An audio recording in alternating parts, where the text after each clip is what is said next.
Vamos falar sobre libertação e cura interior, esse tema tão falado há algumas décadas dentro da igreja evangélica, né? Que significa nada mais nada menos do que a gente se libertar a vida inteira dos nossos pecados, dos nossos vícios, de demônios, da velha natureza que sempre volta e meia, quando a gente dá uma esquecidinha do espiritual, ela vem com força, né? O objetivo principal de Satanás sempre vai ser, né, o nosso inimigo, estar nos tirando da presença de Deus e conservar os perdidos no mundo, né, com a mente cauterizada, que não tenham um discernimento espiritual para estar avançando, crescendo espiritualmente, como indivíduos, como, enfim, como Deus projetou que sejamos. Ele quer que a gente seja, né, viva escravo da dor, do pecado, de qualquer coisa que venha para nos animalizar. Né? É o que esse mundo que está aí nos apresenta diariamente através da televisão, através da educação. Eles querem literalmente que vivamos em função dos nossos prazeres, desejos, do que realmente que aqui agora, né? E o que vem depois não existe, afinal de contas. Vamos ver o que diz lá em 2 Coríntios 11, 3. O que receio e quero evitar é que, assim como a serpente enganou Eva com astúcia, a mente de você seja corrompida e se desvie da sua sincera e pura devoção a Cristo. Então, basicamente, essa frase de Paulo é para as pessoas que estão na igreja, que estão buscando, né? E que o inimigo tem muitas sutilezas, né? Para estar nos tirando do verdadeiro caminho de amor, de graça, da graça do Senhor Jesus Cristo, que é única, inefável, ela é que nos faz literalmente verter rios de águas vivas dentro do nosso interior e abençoar outras vidas. É para isso que ele veio ser como exemplo para nós, para a gente poder seguir. E ele opera no nosso coração. Vamos ver o que diz lá, né? Que o coração do homem é enganoso, lá em Jeremias 17:9. O coração é mais enganoso que qualquer outra coisa, e sua doença é incurável. Quem é capaz de compreendê-lo? O coração do homem é aquilo. A gente vive na nossa mente, buscando resposta para as coisas, os nossos recursos falhos, né? Conforme nosso campo de conhecimento, a gente vai tentar trazer desculpas para nos mantermos no erro, muitas vezes, ou estarmos julgando outros para também estarmos acobertando. Então, o coração do homem é muito enganoso. Somente através de Cristo a gente consegue estar se enxergando, porque Jesus, Deus, enfim, nos conhece. Ele sabe exatamente quem somos. Mas a gente se engana, a gente acha muitas vezes que a gente é uma coisa, e quando o Espírito Santo vem e nos mostra o quanto somos fracos, débeis, sujos realmente, mesquinhos. E é esse reconhecimento e vivendo em santidade, na graça do Senhor Jesus, do perdão irrestrito que Ele nos oferece diariamente, que a gente consegue avançar espiritualmente, sem julgamentos, né? Sem culpas, que a gente já está vendo logo mais. Que é isso que acaba nos aprisionando ainda mais, que o inimigo sabe essa rede e acaba nos colocando para estarmos nos afastando cada vez mais de Cristo. É ali que o pecador não consegue mais ver espiritualmente suas orações passando do teto. Eu sinto que algo, né, não atinge. Por quê? Porque a pessoa está aprisionada em seu próprio entendimento, em seus próprios pecados, em próprios, enfim, do que ela considera que deveria ser a vida dela, e ela se afasta de Deus, porque Deus não deixa de estar junto dela e dizendo: avança, eu tô aqui, eu te perdoo, mas vamos andar, né? E a pessoa acaba normalmente retrocedendo na vida espiritual porque desiste. A definição de engano: enganar por meio de falso raciocínio é raciocinar falsamente, aceitar o erro. Que é o que a gente tinha falado do materialismo dialético, que o mundo hoje apresenta, né? Através da sociologia, filosofia, que vem realmente para estar enaltecendo a rebeldia humana, a inveja, a miserabilidade como se fosse algo, né, corriqueiro e que deve ser respeitado, né? Inclusive o criminoso é vítima da sociedade, né? Porque ele desejou aquilo e não podia ter. E a gente sabe que muitas pessoas são pobres financeiramente, trabalham a vida toda e conseguem, né? Ou muitas vezes não conseguem, mas nunca caem na criminalidade. Então isso não é desculpa para... É isso que o mundo tem oferecido. Essa é a dialética materialista. A característica de Satanás é estar sempre, então, em derredor, principalmente daqueles que já são de Deus. Porque os que são deles já vivem em função da sua carne, em função do seu pecado, em função da sua mentalidade racional. Ele não precisa fazer nada, né? Já está tudo ali na mão, ele não tem trabalho algum. Mas se a pessoa começa a ter uma busca, aí ele já vai começar a ligar o alerta para estar trazendo, então, o tormento da alma para estar aprisionando essa pessoa. E ele vai acusar as pessoas, ele vai afastar, vai gerar contendas. E assim é o inimigo nas nossas vidas. Então, se a gente observar onde está o inimigo agindo, a gente vai ver que vai ter sempre a gente diz para analisar os frutos. Tudo que gera esse ranço de pesar, de dor, de fofoca, de intriga, o inimigo está agindo. E a gente tem que estar atento, porque muitas vezes, a gente vai estar vendo logo mais, Deus permite. Deus permite todas as coisas. Deus tem o controle de todas as coisas. E esse cirandar vem para nos ensinar, para nos estar mostrando o nosso próprio erro.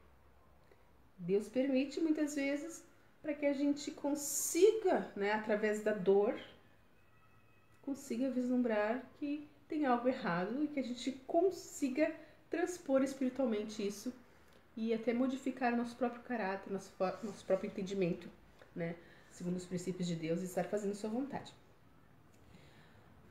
Vamos ver as atuações no homem, como que os graus de estágio de atuação do inimigo na alma do ser humano. Então, primeiramente vem a tentação, né? Vem induzindo o pecado, né? Foi lá na Eva, induziu ela, né, através do ouvido, né? Não é bem assim, começa a questionar, e vai induzir o pecado. Quem sabe, né? Você vai, experimenta, você vai e faz. Não vai dar nada, todo mundo faz, não é? Até que surge, né? Vai alimentando aquele pensamento, aquela indução do pecado, até que fica um desejo muito forte. Aí, a partir do momento que a pessoa comete esse pecado, né? E aquilo se torna, né, algo forte. Então, primeiro, daí então você tem a tentação, aí você tem a concupiscência, que é o desejo muito forte. Então, você vai estar ali, né, até que você peca. Quando você pecou, se não houve conserto, você acaba se tornando prisioneiro daquilo. Esse é muito comum, né, no pecado sexual, homossexual também. A pessoa, ela não praticou, até que está no pensamento, mas quando ela consuma, aí já passa a ser obsessão. Então, de tentação, concupiscência para obsessão. Ela passa diariamente, né, esse pecado que não fazia parte da vida dele, agora se torna escravo daquilo. Ela passa a ser algo que ela vai diariamente estar matutando em relação ao adultério, né? Não vou mais fazer quando eu faz de novo, porque já transpôs a barreira inicial, né? Já realizou o pecado. Depois disso, então, ela peca e vem a opressão maligna, né? Daí, aquele negócio de um abismo atrai outro, né? Então, vem tristeza, peso, desânimo, medo, terror, pânico, mágoa, ódio. Foi o caso que Deus permitiu, né? Se a gente for ver ali em 1 Samuel 16, 15, 16, 18 e 10, 19, 9, que Davi, então, livrava Saul, né? Ele estava num tormento e Davi com sua harpa livrava Saul daquele tormento. né? Chegando quase muitas vezes até quase matar Davi, né? Ele jogava a lança e tal, ficava bastante agressivo, né? Mas foi um espírito enviado por Deus. Então a Deus permite. Naquele tempo não havia o Espírito Santo para dar discernimento, enfim. Mas Saul, ele realmente andava muito na neurose dele, que Davi, enfim, acho que reis naquele tempo tinham muito isso, quererem matar e tirar o seu poder, né, o seu poderio.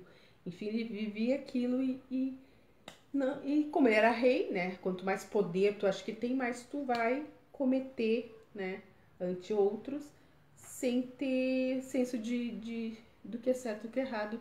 No caso, Saul, né, por mais que Davi honrasse ele estava sempre achando que ele ia traí-lo. Depois, então, dessa opressão, né, quarto estágio, daí vem o quinto estágio, que é a possessão.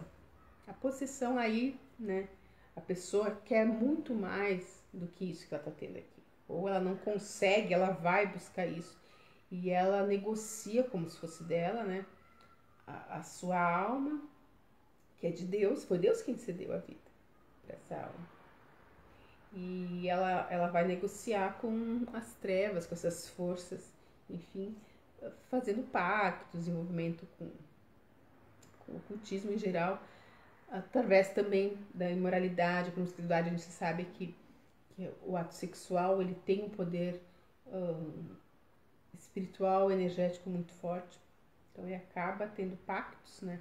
Muitas seitas, enfim, a gente sabe que usam-se do sexo para estar atingindo essa espiritualidade, né? Mas a gente sabe que ali não tem Deus, né? Tem a promiscuidade, não há respeito pelo indivíduo que está ali, é somente a carnalidade pela carnalidade. É óbvio que Deus não está nisso, né? Então temos que estar cuidando. A pessoa se envolve daí com macumbaria, espiritismo, idolatria, né? Acaba colocando uma estátua, algo acima para estar adorando, né? Então, logo depois, então, a sexta, lesão. Que daí leva a doenças, né? Que vai, mesmo doenças da alma, tal, para levar para a morte, né? Que o último estágio seria a morte. Né? João 8,44 diz que, vamos ver desde o 42, João 8,42 ao 44. Deu 44 é o último versículo. Se Deus fosse o pai de vocês me amariam, pois eu vim de Deus e agora estou aqui. Eu não vim por mim mesmo, mas Ele me enviou. Porque a minha linguagem não é clara para vocês? Porque são incapazes de ouvir o que digo? Vocês pertencem ao pai de vocês, o diabo, e querem realizar o desejo dele. Ele foi homicida desde o princípio e não se apegou à verdade, pois não há verdade nele. Quando mente, fala a sua própria língua, pois é mentiroso e pai da mentira. Jesus se referiu ao diabo. Então, muitas crenças a gente vê aí nega que exista uma figura maligna assim. Mas existe sim. E ele está em derredor da palavra, a gente tem que estar vigilantes, a gente tem que estar atentos do que Deus quer nos ensinar em todas as coisas, em todas as circunstâncias, estiver cirandando para estar tirando essas forças, né? E dando autoridade para o Espírito de Deus agir isso assim. Nós temos que estar bem atentos em todas as nossas vidas, a nossos traumas, nossas dores, que é ali onde, a partir da nossa infância, ele vai estar, antes da gestação ainda, lá no ventre da mãe, o diabo já vai querer estar tirando a nossa vida. As promessas que Deus, os sonhos que Deus idealiza para cada vida, o inimigo já vai querer estar cortando. Então, 6 momentos críticos de bênção na vida das pessoas que a gente tem que estar atentos, cuidando para proteger as nossas crianças e cuidando das nossas próprias vidas, se a gente não encontra alguma ferida que o inimigo esteja tendo brecha para estar nos ferindo e nos levando a prisões espirituais, de pensamentos, né, de dores emocionais, sem estarmos tratando. Se Deus permite que doa, se a gente está sentindo dor, é porque existe algo a ser trabalhado, né? Aí que vem a cura, né, interior no Espírito Santo. Ele vai revelar onde está essa dor e a gente tem que ter uma outra visão sobre aquela interpretação que tivemos, né? Muitas vezes, no caso de abandono, né? Eu fui abandonada. No meu interior, a gente sente que a gente foi abandonado pelos pais porque tiveram que trabalhar. Mas você ficou com uma babá, você ficou com a avó, você ficou com a tia. Não, sabe? Você tem que compreender a circunstância daquele momento que você não foi abandonado. Se você fosse abandonado, você estaria lá na floresta, enfim, que eu já... Ai, minha garganta. Você estaria abandonado na floresta, enfim, no lixão. E mesmo assim, se você parar pra pensar, essas pessoas chegaram até hoje. A gente tem que entender que, inclusive nesses momentos que nossa interpretação foi de dor, Deus estava cuidando da gente. Se existe vida hoje, se existe... aconteceu isso, eu perdi, sei lá, alguma coisa, algum tempo, algum período, algum membro, sei lá, perdeu alguma coisa. Existe um propósito nessa perda. Existe um propósito com todo... Deus permite. Não é Ele quem faz. É o mal do mundo que faz. Porque o mundo é corruptível. O homem anda se dando muita ideia maligna e dando sugestões a outros. E a maldade vai se perpetuando e vai aumentando. Mas, na presença de Deus, a gente consegue ver que todos nós estamos em processo de cura, de necessidade de estarmos nos moldando e melhorando. Ninguém é melhor que ninguém.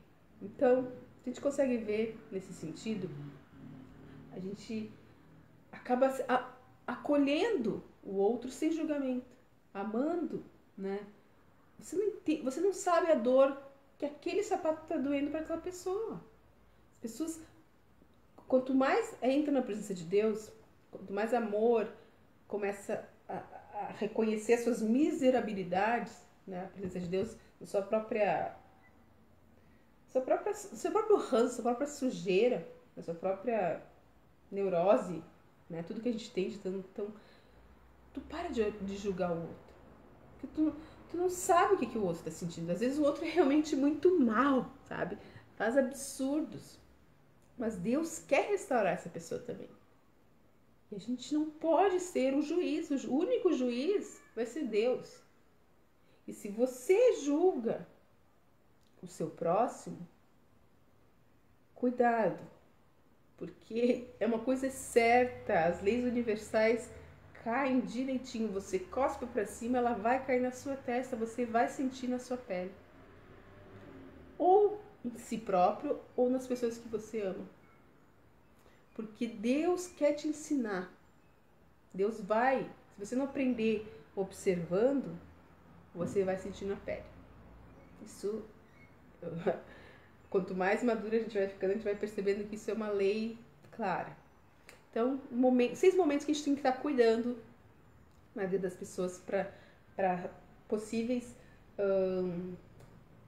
trabalhar de ferida do inimigo, ok?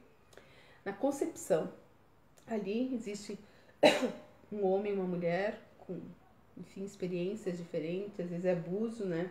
Só um pouquinho. Às vezes é abuso que a criança vem, mas temos que entender que aquela criança tem um propósito. Se Deus mandou, não teve porque entrar em conjectura, né?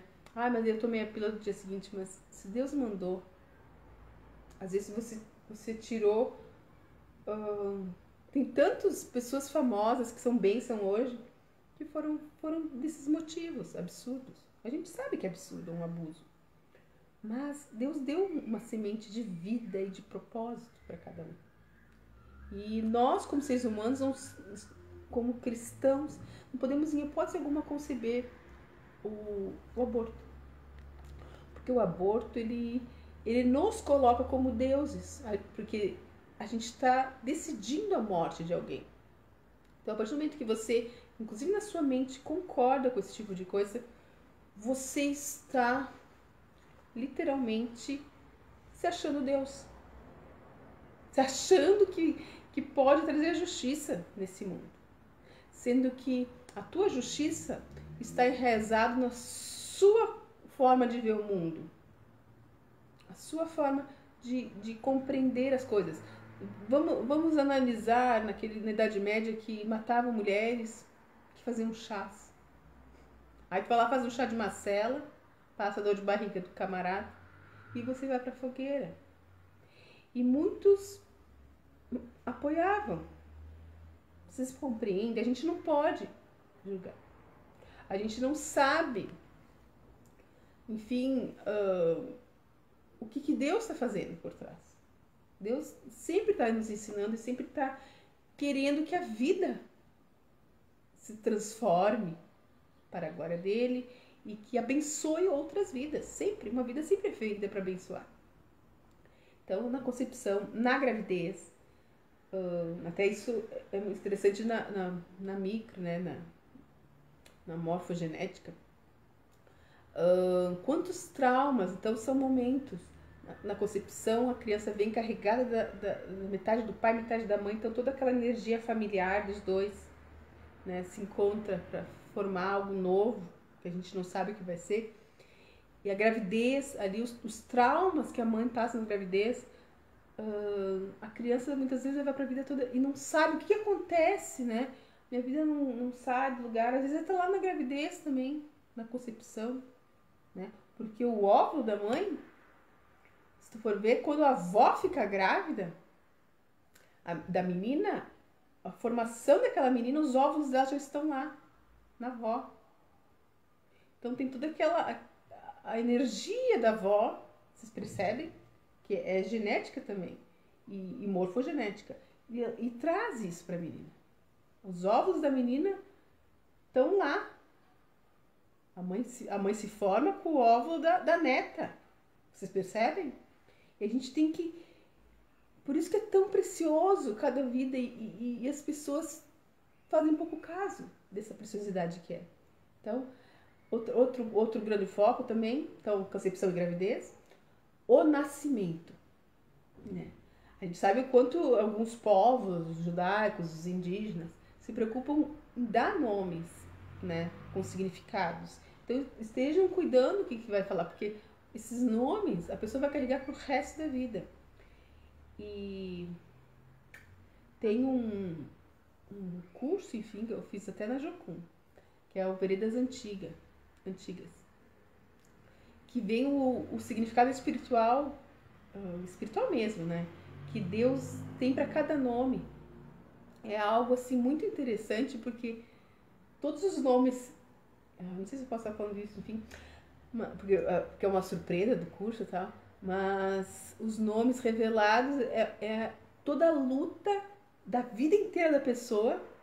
O nome espiritual dela é exatamente aquilo que ela traz e que o inimigo a vida inteira vai atacar. É muito legal mesmo saber que se o inimigo está atacando em algo na tua vida, tem algo profético para tua vida.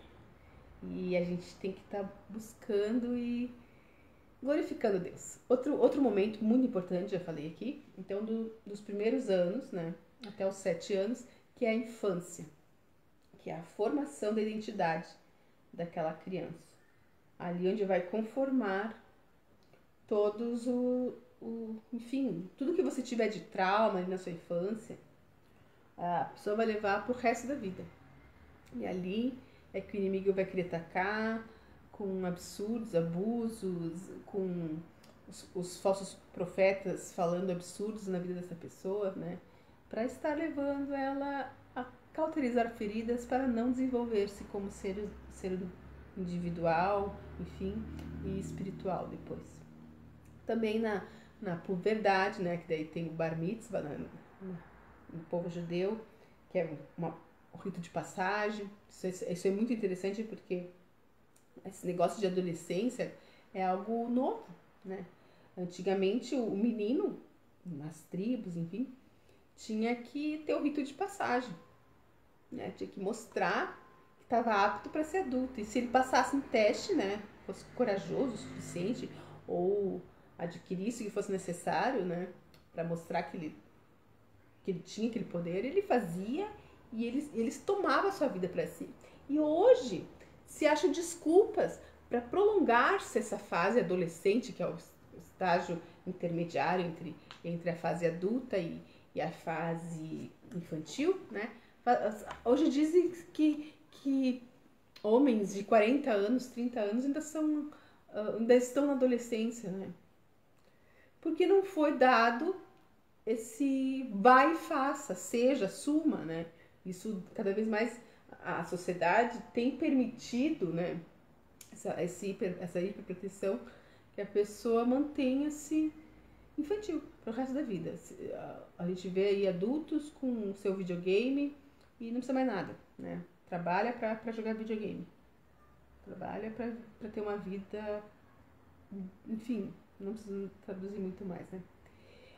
Outro momento importante também é o matrimônio, né? Na fase adulta é outro momento de pacto crítico de bênção. Ali a pessoa vai passar 2/3 da sua vida praticamente junto com uma pessoa, ou não. E a gente já sabe que todo ato sexual é um casamento, né? Você está se casando com uma pessoa, você está... O que é casar? É casar. Então, casei, né? Unir. E por isso que é tão importante, no caso, a pessoa que a pessoa daí, como é visto hoje o casamento, eu escolhi para sempre essa pessoa. E muitas vezes essa pessoa, ela vai ser uma âncora na vida espiritual, na vida total da pessoa. Claro, existe muita gente que engana, a gente sabe como é que funciona. E então esse é um outro momento crítico de bênção ou maldição na vida das pessoas, que a gente tem que estar cuidando, né? Pra enfim, porque essa é uma escolha, né? O casamento é uma escolha da gente, a gente escolhe. E outro que é muito importante também, que é a terceira idade.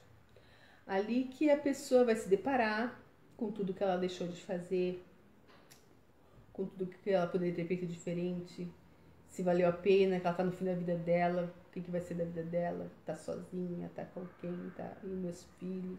Então, tudo que ela viveu até então, ela vai botar numa balança se valeu a pena. Muitos até acabam, né, em asilos, infelizmente.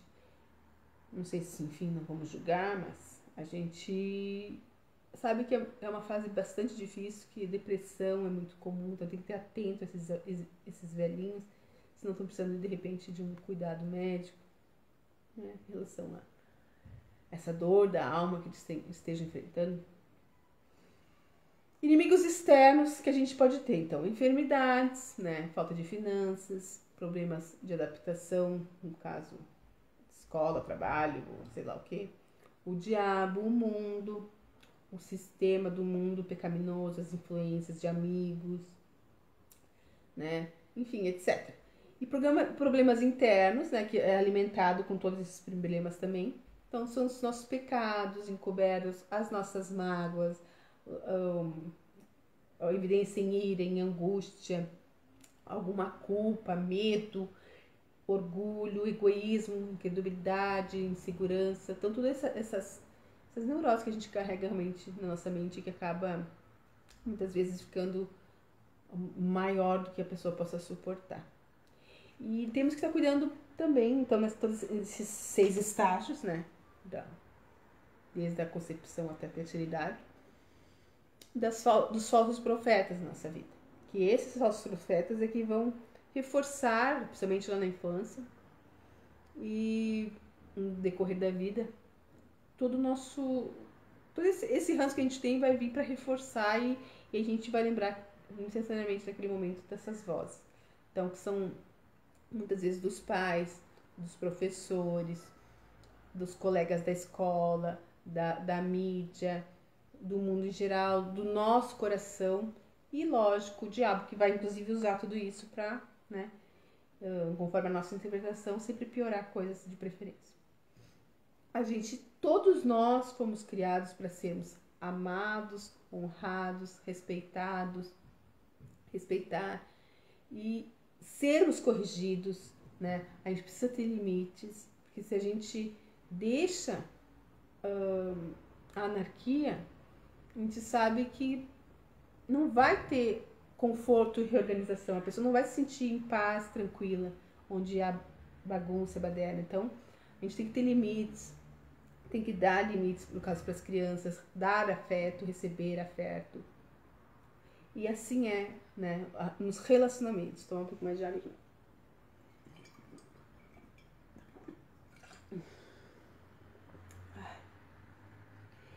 Vamos ver algumas coisas agora em relação ao que esse mundo, né, tem apresentado na desestruturação da família, ao retirar o pai, né, dos seus lares. Hoje em dia, né, muito foi estimulado a partir da dialética materialista marxista, que a família não precisa ser assim, que família é de qualquer jeito, né, que mãe, querendo honrar as mulheres que estão fazendo sozinhas amadas, não é fácil, né? Mas não é o correto. Esse homem deveria estar ali sim, sabe? Essa criança mereceria uma figura masculina de autoridade para ser exemplo, para ajudar ela a se estruturar, né, emocionalmente. Mas resolveram tirar. Vamos ver alguns pontos que pode gerar na criança a ausência do pai. Ira. A ira vai gerar, então, delinquência, violência, insegurança e problemas de relacionamento. Outra coisa que a falta de pai vai fazer na infância é a criança vai viver no mundo da fantasia.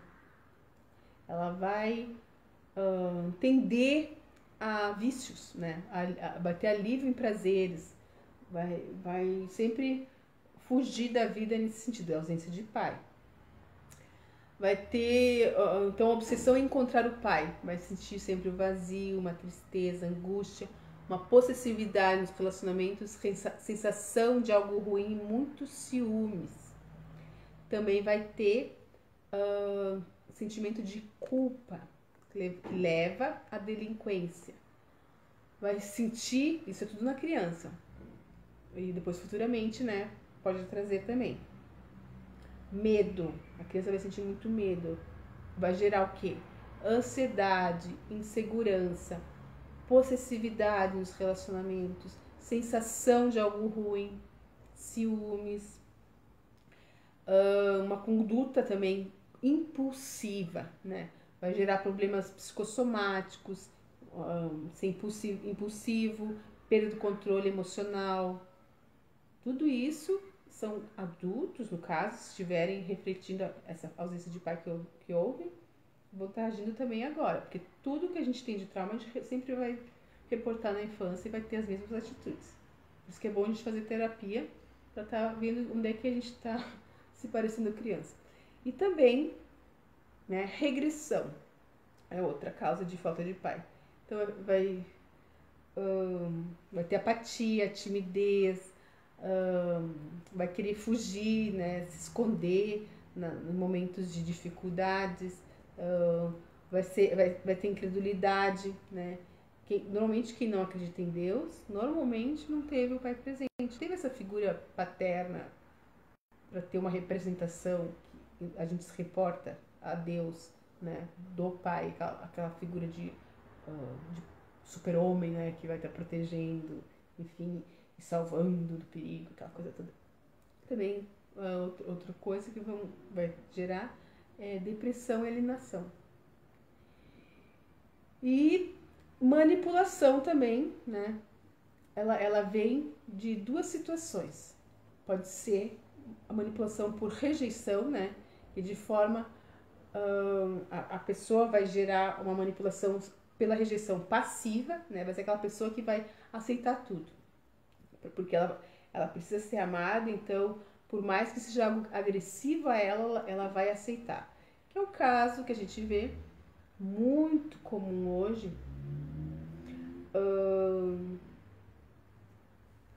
a questão de meninas que se permitem a relacionamentos abusivos, ou inclusive, enfim,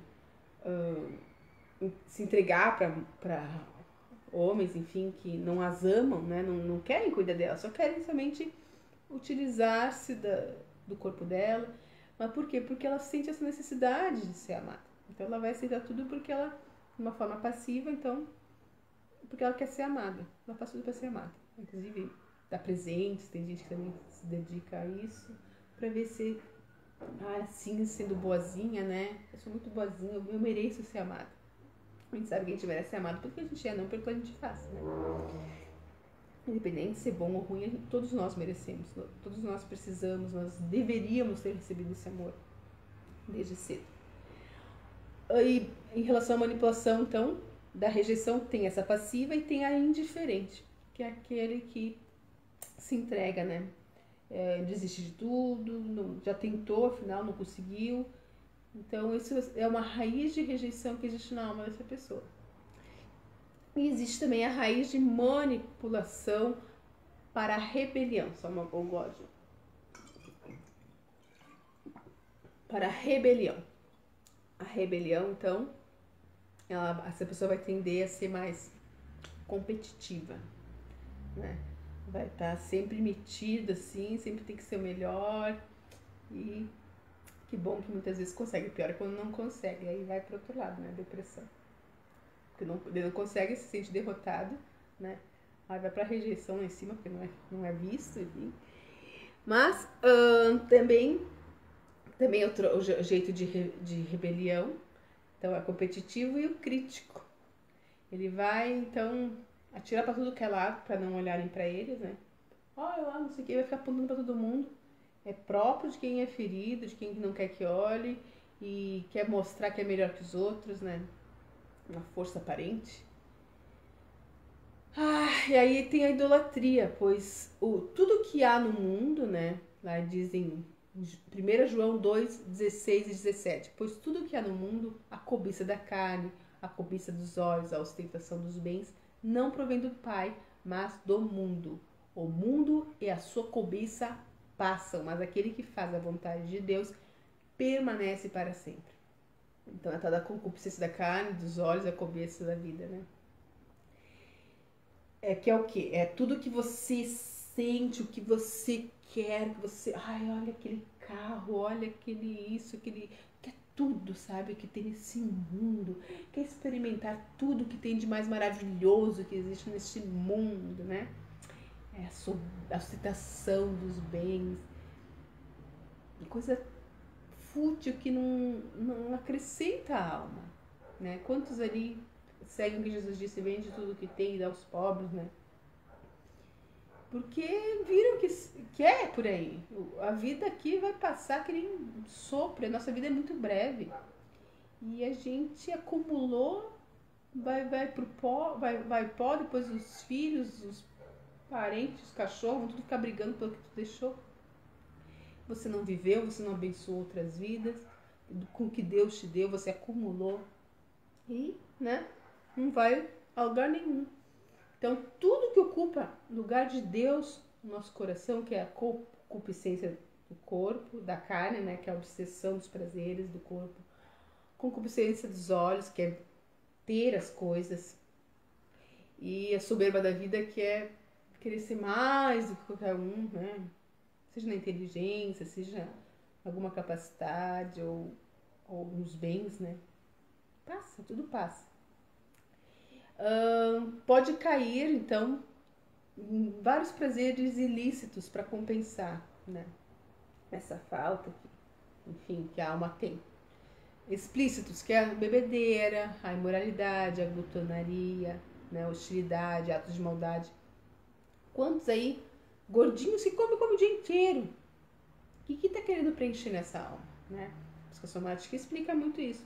O que ela está querendo encher para que está faltando? Bebedice também. Anestesiar o quê? As drogas? Anestesiar o quê? Sabe? É muita dor ali dentro. Glutonaria, então, hostilidade. A pessoa normalmente que ataca muito. Por que ataca tanto? O que tem de tão difícil aí dentro que não quer vir pra fora, abrir o coração. As pessoas não conseguem abrir o coração. Normalmente essas mais hostis não sabem abrir o coração. Elas estão tão fechadas numa caixinha que elas só jogam espinho pra tudo que é lado. Mas ali tem, muitas vezes, um coração muito precioso que já foi tão machucado que só restou se encher de espinhos ao redor e, né, atacar para se proteger. É algo que... Então, esses atos externos, eles são rebelião explícita, né? Que depois a gente sabe que vai ter, né, o seu juízo. Mas tem os implícitos também, que ninguém vê. Então fica sempre no campo da mente, né? Em fantasias, religiosidade nas igrejas, exigindo que o outro se vista e seja como ele acha que é o padrão correto de ser, né? Muitas igrejas são estruturadas dessa forma, infelizmente. Que acaba muitas vezes afastando as pessoas de Jesus. Não tem nada que ver com religiosidade. Jesus é o Salvador. Ele é a luz do mundo, né? Mas muitas pessoas confundem.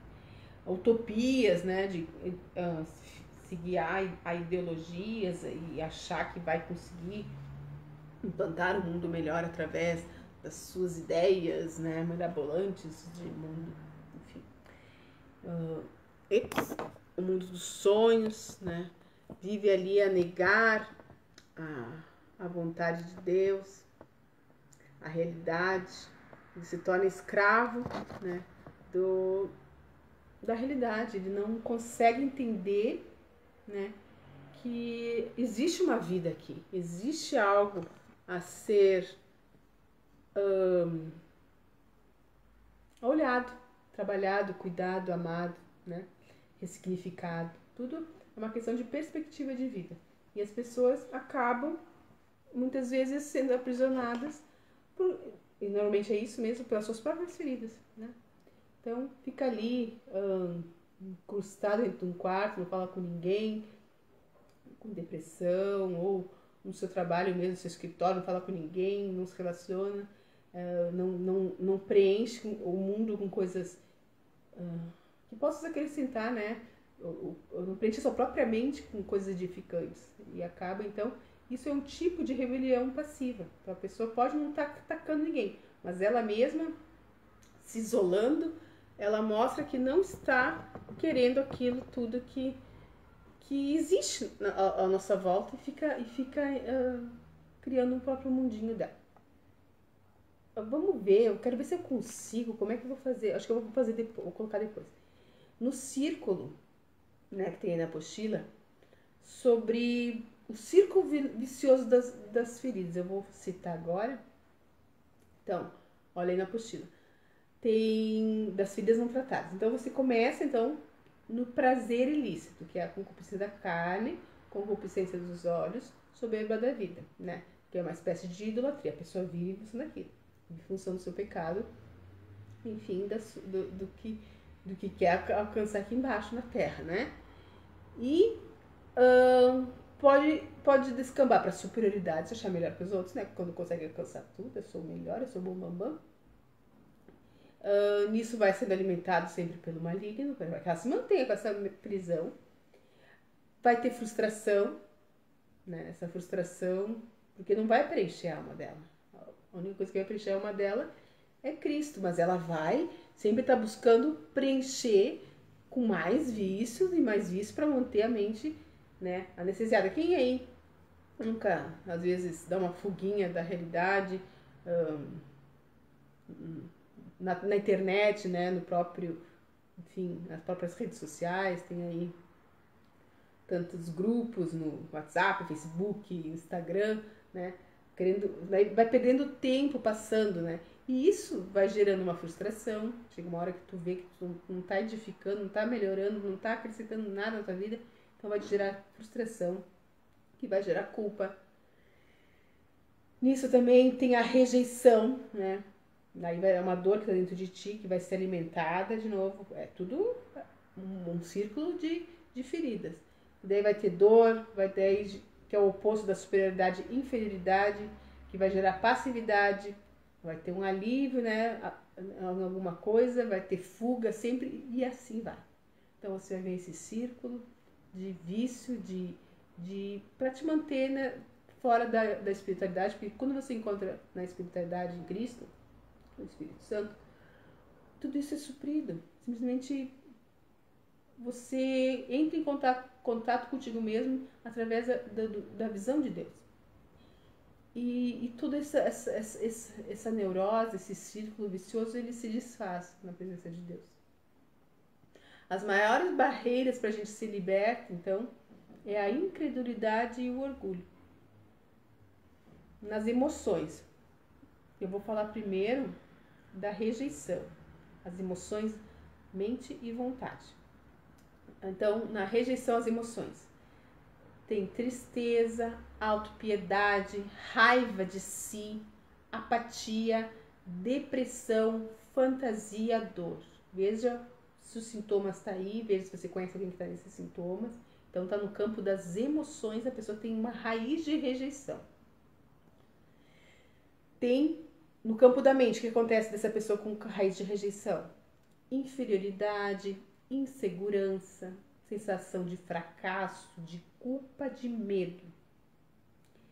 Da rejeição também as vontades dessa pessoa, como é que fica? Sentir vazio, desânimo, passividade, agonia, vontade de sumir, vontade de morrer, chegando então ao suicídio, né? Então existe um amortecimento dessa pessoa. E tem então o outro lado, que daí é o do orgulho, né? Então a rejeição está ligada à incredulidade e a rebelião ao orgulho. Então a pessoa é pavio curto, ela se ira com facilidade, ela tende à sofisticação, né? A querer tudo do melhor, para querer né, mostrar a superioridade dela. Ela tem presunção, ela se acha melhor que todo mundo mesmo. Tem altos e baixos de euforia e depressão, muitas vezes ela se afasta, né? Ela vê que muitas vezes aquilo não está preenchendo e acaba, né? Prazeres ilícitos em drogas, a superioridade na mente. Então, esse aqui foi nas emoções. Da mente, superioridade, dominação, é controlador, né? Sabe manipular as situações. E as pessoas não aceitam repreensão e adora uma competição. Isso é no campo da mente, pessoa na rebelião. E suas vontades, vive no auto-engano. Então, formou um raciocínio e vai seguir ali, ninguém me tira disso.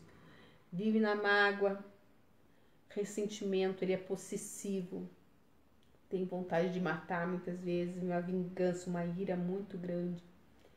E tem medo de perder a pessoa amada, né? Então, o oposto extremo da rebelião, se na rejeição é o suicídio, na rebelião é o homicídio. A gente tem que saber que em todas essas tem um modelo de autoridade, né? De amor, que vai dar esse parâmetro para essa pessoa, se ela vai seguir ou, né? ou não. Se ela teve um bom referencial, ela não vai ser tão extrema assim, mas se faltou esse referencial, esse modelo de autoridade que deveria estar no pai, né? Então, fatalmente ela vai buscar, se ela for para uma igreja, ela vai buscar isso no pastor, vai buscar isso no líder. Por isso que é tão importante a gente ter líderes saurados na igreja, porque as pessoas vão chegar buscando as figuras de pai, né, nesse pastor. E não é pastor, é no pastor homem mesmo. Por isso que é tão importante, porque é a autoridade que Deus deu para o homem. E isso vai ser transportado para Deus também. Então, esse modelo de autoridade que deve ser honrado, né? O pastor está ali dando a vida dele para as ovelhas.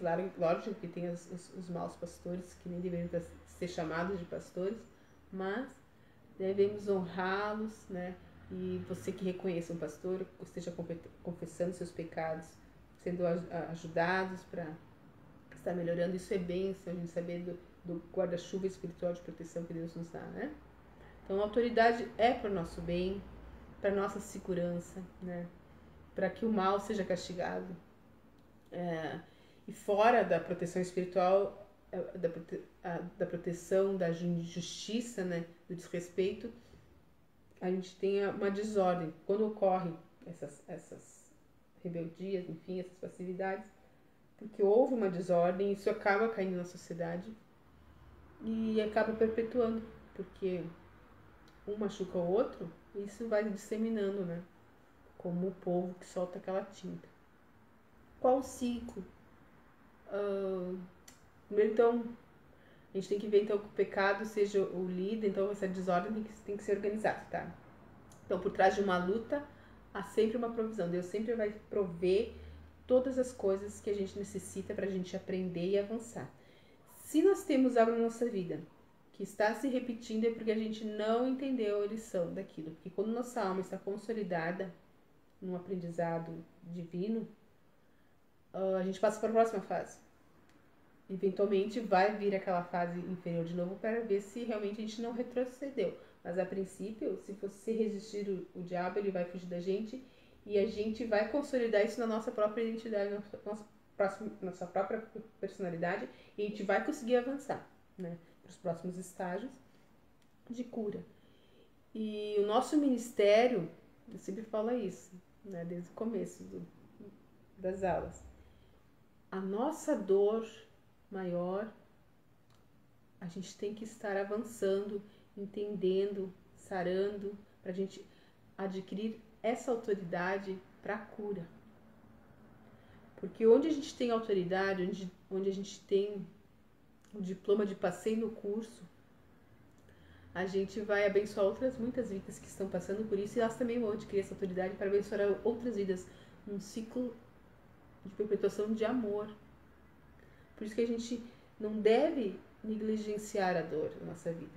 Não deve negligenciar tudo isso que foi falado aqui, que a gente com certeza se encontra em muitas fases do que foi falado ali, ou na rebelião, ou da passividade. E que a gente consiga entender que a gente precisa estar sarando isso. E aquela nossa dor, a gente vai poder ajudar muitas pessoas. Deus vai estar nos dando a condição para a gente estar ajudando muitas mais pessoas. Se não aconteceu até agora, é porque tem algo lá na frente de algum outro jeito que você nem imagina. Porque Deus, os planos de Deus são maiores, muito maiores do que a gente possa imaginar, e Ele vai fazer, Ele vai ser glorificado. Se você está disposto a andar no caminho dele, Ele vai fazer do jeito dele. Então, tá doendo, vai vendo. Se você está investindo e não tá dando, continua, não desista de quem você é. As pessoas tendem a insistir que ministério é somente dentro da igreja. O ministério, o ID, é onde a gente está, como a gente está e quem aparecer. Nós somos luz dele onde quer que a gente esteja. Não precisa estar necessariamente dentro de uma igreja, dentro de um título dado por homens que muitas vezes a gente sabe não tem correspondência alguma naquela pessoa, né? Coerentemente com a Bíblia. Então a gente deve reconhecer as estratégias de Satanás, os frutos e ações resultados, né? As folhas e galhos, que são os comportamentos das pessoas, fica observando.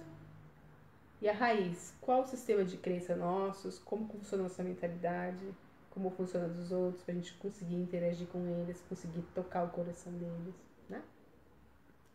Ciclo da liberdade. Primeiro, então, você deve reconhecer a dor. Tá doendo? Abraça essa dor. Não lute contra ela. Não fique... eu tô com esse tormento, o que tá acontecendo? Olhe para ela. Abraça.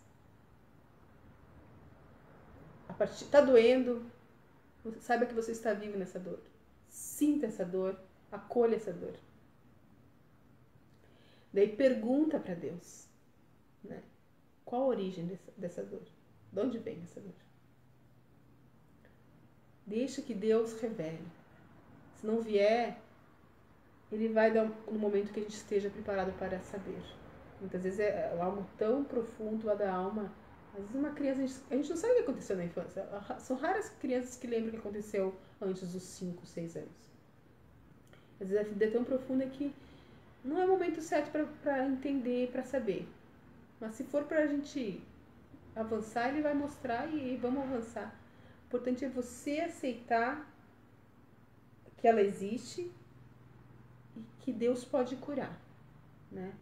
Então, a partir do momento que a gente... se Deus revelar essa dor, qual a raiz e qual a história que a gente criou em cima dessa dor, a gente pode ressignificar essa dor. Entender que aquela nossa interpretação enquanto crianças não foi bem assim. Sempre tem algo maravilhoso de Deus atrás daquilo. Deus nos preservando de algo muito pior que poderia ser, enfim, mas tem projetos, inclusive, com aquelas dores, aquelas dificuldades que a gente passou, né? Aí, quando a gente vê onde é que está esse mecanismo da dor, a gente, muitas vezes não, a gente convida Jesus para vir, né? A partir da cura da alma na igreja, a gente convida Jesus para participar dessa cena. Se você conseguir ver Cristo também, porque Ele está em toda parte, Deus está em toda parte. Então você coloca Cristo naquela memória, acolhendo a nossa vida, falando com a gente, né, recebendo outra interpretação, recebendo a cura também, logo em seguida, de Deus. E a gente conseguir olhar para essa dor, para esse evento, sem sentir a dor que era antes, está dado um passo de cura, né, da cura da alma. Aí é onde as terapias, enfim, a psicanálise, só que não botando Cristo, né? A gente coloca Cristo porque é assim que nós compreendemos que Cristo está em toda parte, ele pode e vai, né? Está conosco desde a consumação dos séculos e vai até o fim. A gente tem que estar vigilantes, né? Para que a obra de Deus ande, assim como lá no muro de Neemias, que um vigiava, o outro ia sentando pedra, né? Mas não desistir, sempre vigilantes e saber que o inimigo vai acusar, ele vai querer nos derrubar, mas se a gente tiver olhos de amor, a gente vai estar sempre reconstruindo, perdoando, restaurando, por mais que haja conflitos entre irmãos, família e, enfim, onde quer que a gente esteja, sempre há propósito, sempre há necessidade de a gente estar melhorando, né? Então a cura interior, ela trata então das consequências do nosso pecado, seja lá como se construiu, né, essa raiz que levou a gente a pecar, se foi envolvimento de pai, foi sei lá o que, de qualquer trauma que a gente tenha passado. O importante é a gente estar sempre levando o perdão, restauração, o sangue de Cristo restaurando. E de preferência, se a gente conseguir também, além do nossa alma, porque essa é a preocupação com a nossa alma, a gente conseguir levar para aqueles que nos feriram esse perdão, né? A gente transborda ainda mais. Porque a partir do momento que passou muito tempo, as pessoas que pecaram contra a gente também ficaram, né? Elas vieram com uma raiz também delas e não houve um entendimento de Cristo. A gente conseguir levar o entendimento de Cristo para elas, então a gente ganha mais almas, mais, né, a presença de Deus para todo lugar. Então, aí, perdoando, restaurando a cura interior. E a libertação, então, ele é um complemento da cura interior. São coisas que andam juntas. Ela expulsa os espíritos malignos. Eu ouso dizer que não se deve expulsar demônios de pessoas que não querem andar com Cristo. Porque a palavra de Deus diz que se vê a casa limpa, volta 7 vezes mais, né? Volta mais demônios. Eles veem a casa limpa e vêm. Então a gente tem que ter muito cuidado, né? Por isso que, a partir do momento que a gente começa a ter uma cura interior, a gente começa a ter uma autoridade em Cristo, que é isso que a gente tem que buscar, cada um de nós. Porque tudo que Cristo fala é espiritual. Quando a gente começa a discernir espiritualmente, a gente sabe que a gente tem autoridade sobre anjos e demônios. Então, sobre tua vida, sobre nossas vidas, cada um, a sua própria vida, a gente tem mais autoridade que qualquer um. E o demônio não tem autoridade. Então, eu vejo muitas pessoas que estão aprisionadas dentro das igrejas e estão sempre endemoniadas, sempre em crises de demônios. Elas próprias não lutam, elas têm autoridade de tomar a si próprio e ordenar que o capeta saia. E muitas vezes a pessoa está tendo uma passividade que ela não tem essa força, né? Porque ela tem que tomar a si própria. Aqui quem manda sou eu. E eu ordeno em nome de Jesus que tu saias, né? E isso tem que sair. Porque Jesus nos deu toda a autoridade, quanto mais sobre a tua própria vida, né? Então nós temos que ensinar as pessoas que ela tem autoridade sobre a sua própria vida. Que ela tem que andar nos caminhos do Senhor, ler a palavra de Deus, meditar, crescer no espírito, né? E que assim ela vai se libertar e ela vai crescer espiritualmente e nós vamos, né, perpetuando a sua vontade, né, na terra. Então ela tem que reconhecer primeiramente esse pecado. Muitas vezes a pessoa não quer se libertar do pecado, não quer se libertar do demônio. Eu sei de gente que não, principalmente as pombagiras da vida, isso é bem comum. Não quer se libertar do demônio porque o demônio atrai os homens para a vida dela. Ela se sente importante, se sente amada, enfim, do jeito dela. Mesmo que seja algo rápido, mas ela tem o que ela precisa, que é o demônio que dá para ela. E muitas vezes ela não quer se livrar disso. E aí?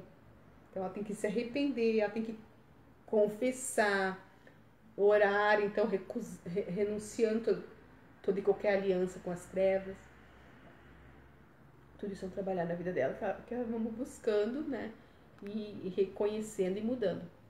Então, passos para estar mudando, então. Primeiro, então, reconhecer essas feridas, né? Todas as áreas que a gente tá machucado e os pecados ocultos. Ter arrependimento sincero, né? Peso pelo pecado. Não é algo que, eu errei aqui e, sabe? Não, tem que se arrepender. Arrepender é não querer fazer mais, né? Jesus vai lá e vai restaurar e vai bola pra frente. Mas a pessoa tem que ter arrependimento sincero. Confessar os pecados, né? Se a pessoa fica ocultando coisas, é com ela e Deus, não é pra nós que ela tem que confessar, não é pra padre, não é pra... Enfim, né? Mas a palavra de Deus diz também confessar uns aos outros para que sejam sarados. Porque muitas vezes o pecado é tão forte na vida da pessoa, a opressão do pecado, que ela precisa de ajuda. Então, se você se sente assim, ou uma pessoa se sente assim em relação ao pecado, se abra, né? Ninguém está aqui para acusar ninguém. Claro que tem os débeis na fé. Se você for se confessar com uma pessoa débil, né? Você está sujeito a estar na mão dela pro resto da sua vida. Tem que cuidar muito para quem vai abrir seu coração. Então, confessar o pecado, mais de transparência, relatar, então, como vocês perceberam como vêm os pecados dos profetas, maus profetas na nossa vida, que profetizaram coisas ruins, né?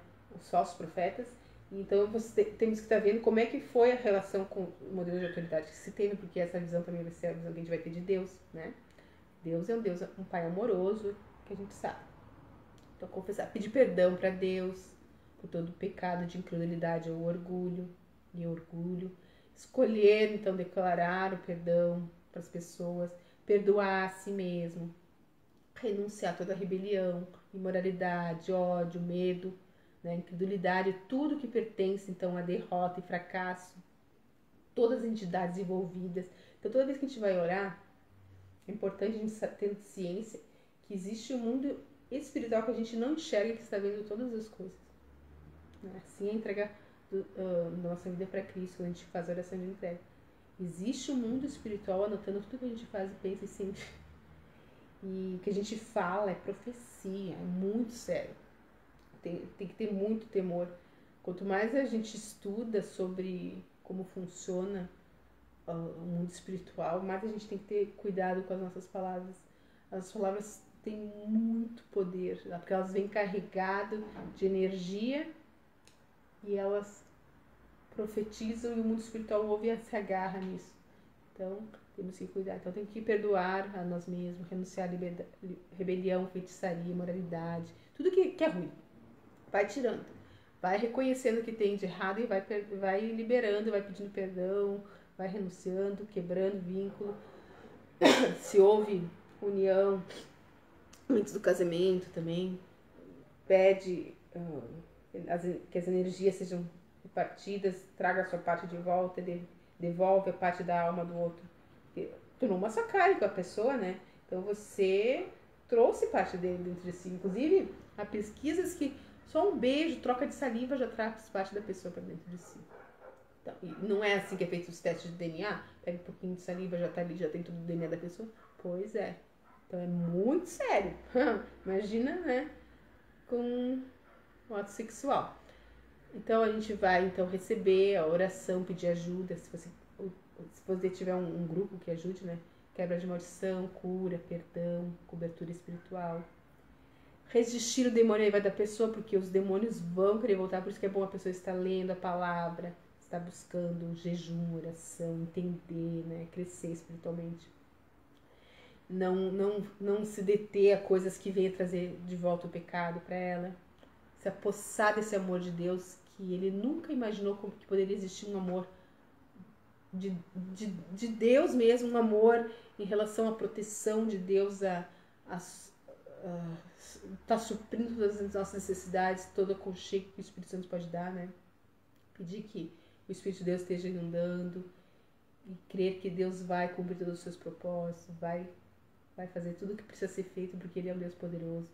Devemos, então, sujeitar as autoridades, primeiro a Deus, aos líderes que honram, né? Honra quem honra, diz a palavra. Muitas pessoas acham que não devem nada a quem abençoa, só que é bênção você abençoar outras pessoas se você tem essa possibilidade. Usar sempre as armas defensivas, uma vida coerente, né? De caráter, de oração, e armas ofensivas de luta, de guerrear espiritualmente, você tomando a si próprio e usando as armas espirituais em Cristo Jesus para a honra e glória dele sempre. Amém? Que Deus abençoe, que a gente possa juntos transformar esse mundo. Em nome de Jesus.